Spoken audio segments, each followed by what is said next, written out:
Commissioner Atkinson and our sheriff have a very busy schedule, and they both have moved things around tremendously just to be here. So rather than go through the 20-page introduction that I had for the sheriff, I do want to give her absolutely all the time that she needs given her schedule. So it is my incredible pleasure to introduce Bexar County Sheriff Susan Pamerleau. Thank you so much for being here. Can everybody hear me in the back? I want to give you a little bit of perspective on what we deal with right here in Bexar County. And we've got the 16th largest jail in the nation. And in that jail right now today, we've got just under 4,100 inmates. We're really pushing up against that maximum of 45, just over 4,500.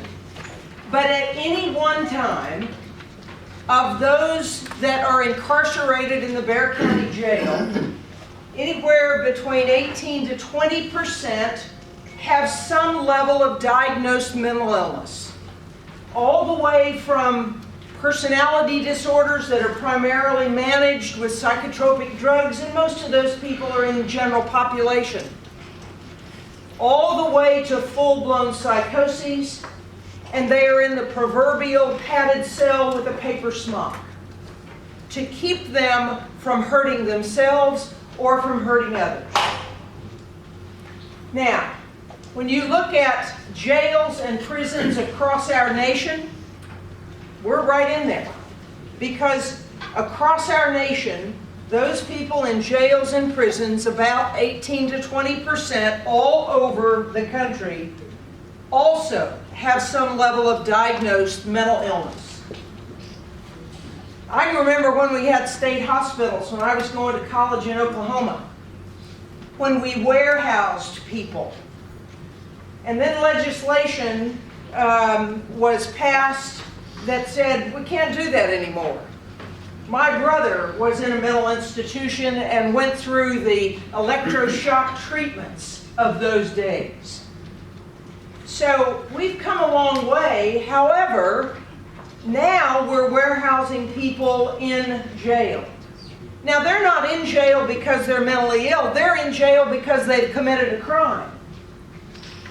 But let's talk about how they get there.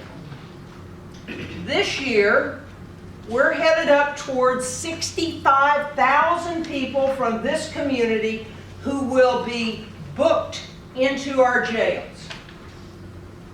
That's into the Bexar County Jail.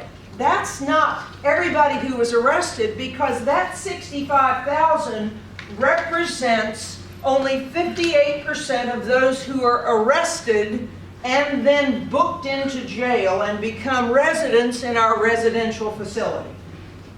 You can laugh at that. Very high density residential over there on Comac. But what happens to the other 42%? 25,000 are released on a commercial bond through CMAG, and another 9,000 are released on PR bonds, personal cognizance.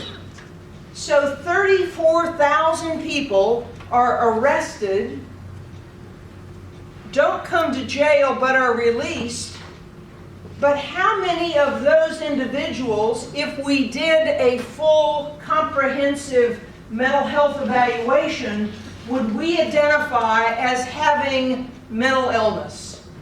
That we could get into an intervention program to help them deal with that mental illness and not become a part of the criminal justice system.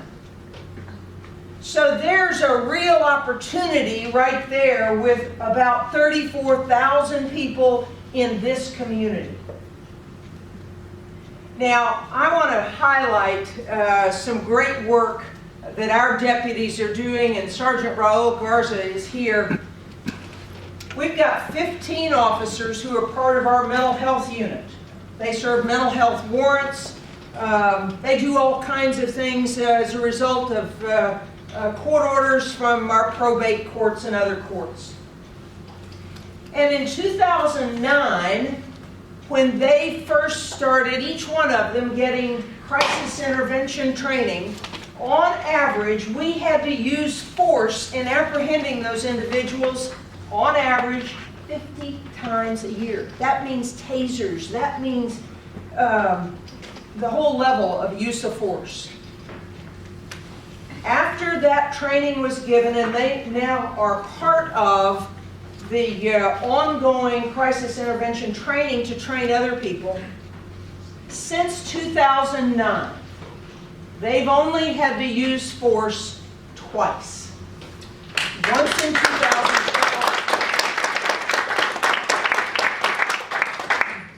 and once just a couple of weeks ago.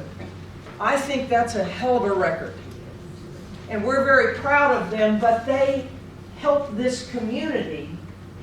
And as we know, responses to authority, responses to different circumstances have to be dealt with in a different way. And so, where's the book?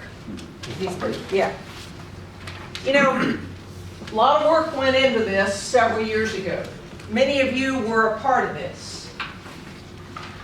And I think research and academics are really great.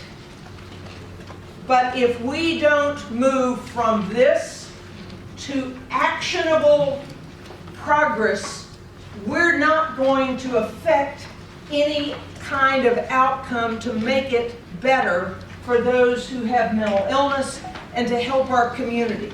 So what I ask each one of you to do, the evidence is already here. We know what the circumstances are.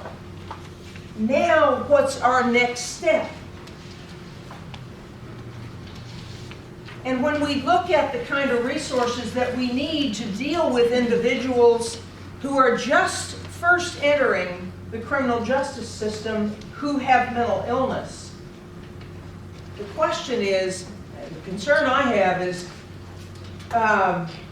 there aren't enough resources in our community to affect that.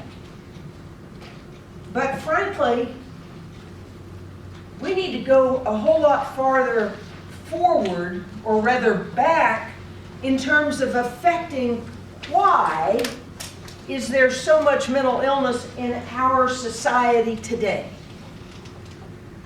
Because it's more than just waiting till they get into the criminal justice system.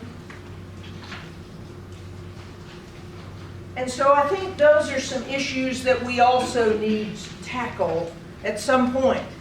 But we've got to be able to move forward, as Commissioner Atkinson says.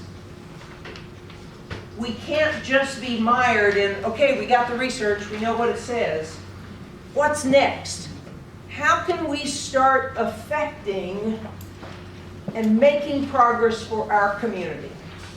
So that's what my charge is to you, is how can we turn this, maybe not a whole lot at the beginning, but certainly start moving that back to where we are reducing the number of people with mental illness who get into the criminal justice system because they haven't had an intervention that would help stop that and turn them around to a different way. So, good luck. You've got the tough job. Thanks.